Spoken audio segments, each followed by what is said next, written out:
everybody, welcome back to another episode of Hop Takes. As always, I'm Josh. And I'm Ross. Sticking his finger in his eye. Come on my eye, shut up.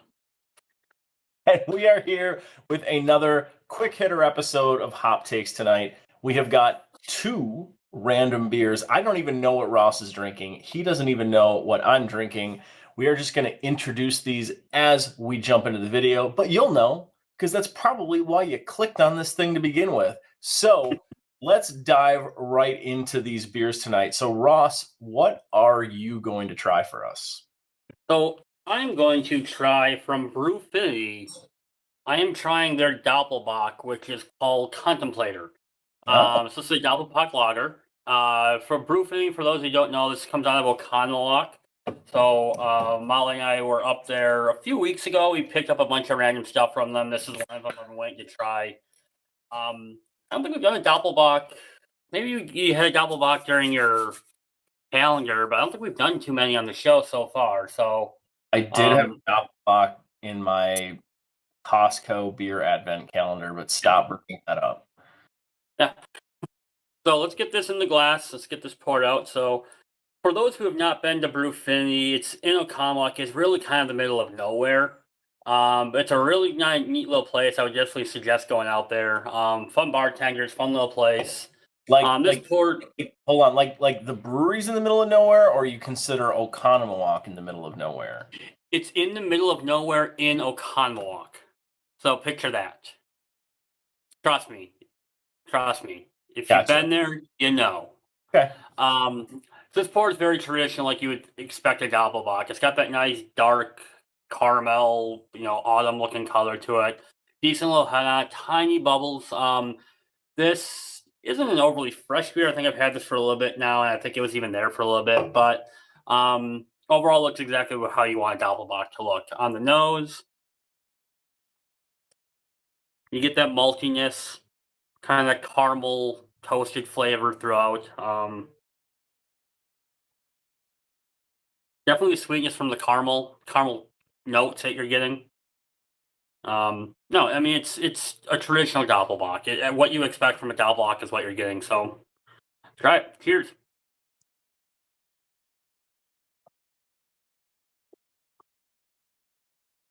A real good. Got that maltiness up front with that real nice sweet burst in the back, finish that you get. No bitterness whatsoever, which again I think is a good thing. You don't want a lot of bitterness when you get drinking a bock or anything.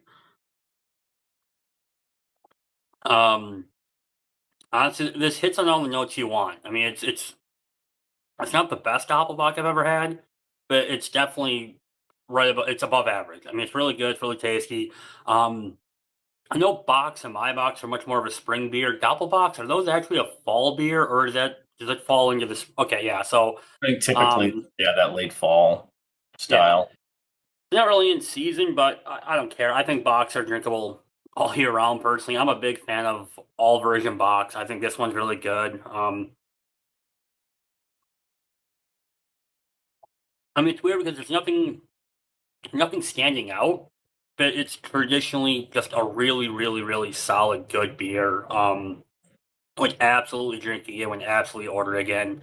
Definitely drink this all day. I don't have an ABV on it. I meant to try to find that. I don't see it on the can anywhere. My guess is probably not that high, maybe 5 to 6.5 tops. I don't think Doppelbocks tend to be that high. That's my guess on this. Untappd, I'll give this 3.5. I think it's a real good beer. I think it's real solid. There's no adjuncts or anything to put it above that. It's exactly what you want out of a Doppelbock. I think it nails it. So really well done. Good stuff.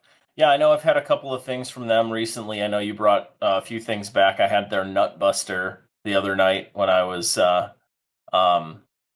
hanging out here at home, and it was pretty solid. They have some interesting names for beer, so probably more reviews from Brewfinity's lineup here in our near future.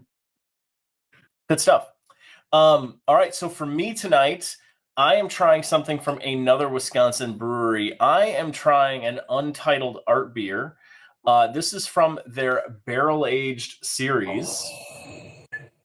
This is their chocolate raspberry imperial stout, which is part of their barrel aged series. So this thing comes in at a big old whopping 11.7%.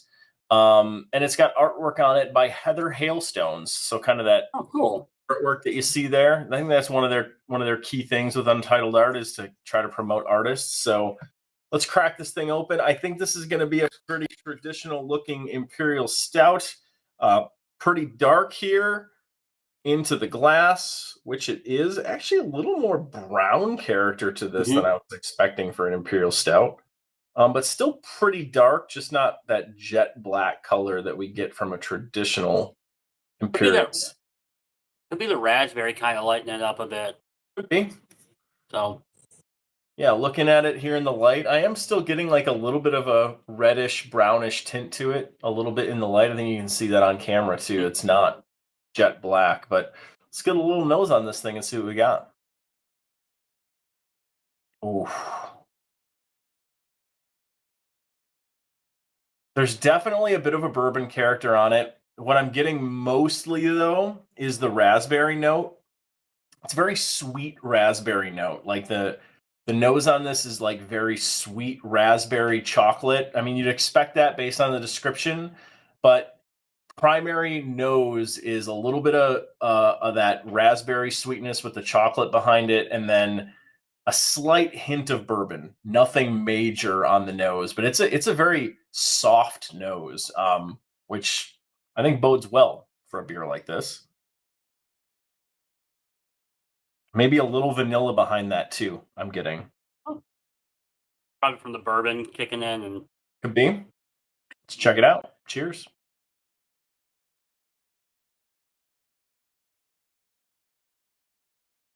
Ooh. Ooh.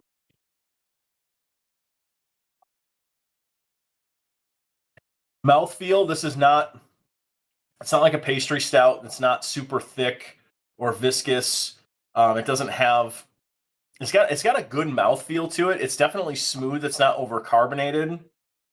It's probably a medium to heavy mouthfeel, but not quite to that viscous state you'd get with like a pastry stout.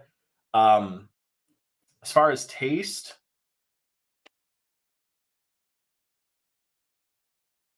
like the first thing that kind of hits you are those chocolate notes. Like you get like kind of a light milk chocolate, almost fudgy note. And then about midway through the palate is where the raspberry really kicks up. You get like a tart raspberry flavor in the middle of that, which blends really nicely with kind of that light milk chocolate note that you're getting at the front. And then out the back end, what lingers is kind of that tart, almost sour raspberry character with a little bit of chocolate note out the back. You're not getting spirit on this. Like I'd really have to search for it to get any spirit coming off of this. I got it a little bit more, I think, on the nose than I'm getting in this beer. To your point, I think some of those vanilla characters that I'm getting in this beer might be the spirit kind of peeking through some of the chocolate raspberry notes, but it's a darn tasty beer. Untitled Art does so many good beers these days. It's hard to keep up with them. They really do. This one's actually better than I thought it was going to be. I was expecting it to be more like a sweetness bomb, or it was going to be like super heavy raspberry, and there's definitely strong raspberry characters to this, but it's well blended. It's subdued. This is really solid. Would I rush out for this anywhere? No, I don't think it's quite that good. But it's a darn good beer. I'm flirting between a 3.75 and a 4. I'm gonna give it a 3.75 though, just because I've had so many really good stouts that, I'm starting to kind of be a little bit more critical of where some of these lie within my scale. And I think this is a solid beer, but I don't know that it quite gets to the 4 category for me, but it's darn close. Pretty good offering here from Untitled Art. So good stuff. I want a key. All right. Well, this is another episode of Hop Takes. thanks for checking us out. You can stick around and find more great Wisconsin beers here on our channel. We're also on YouTube. We are on Facebook. We are on Untappd. We are on Instagram. And you can find us here. So like, comment, and subscribe. And we've got some great content coming here as we get closer and closer to March Madness. So stick around for all that good stuff. And we'll see you in a future episode. Thanks, everyone. Bye-bye.